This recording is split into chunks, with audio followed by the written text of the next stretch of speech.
بسم اللہ الرحمن الرحیم۔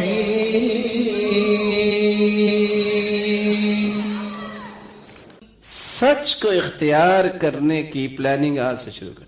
اس کا یہ مطلب مت سمجھیے گا کہ آپ سچے نہیں، آپ بہت پیارے ہیں، اللہ تعالیٰ آپ کو اور اپنے قریب کرے، لیکن میں صرف یاد دہانی کروا رہا ہوں، میں صرف تذکیر کروا رہا ہوں، ہو سکتا ہے اس سے زیادہ باتیں آپ کو پتا ہوں۔ رسول اللہ صلی اللہ علیہ وآلہ وسلم نے خصوصاً تجار کے لیے دو باتیں کہی ہیں، اور دونوں باتوں کو ذرا غور سے سنیے گا۔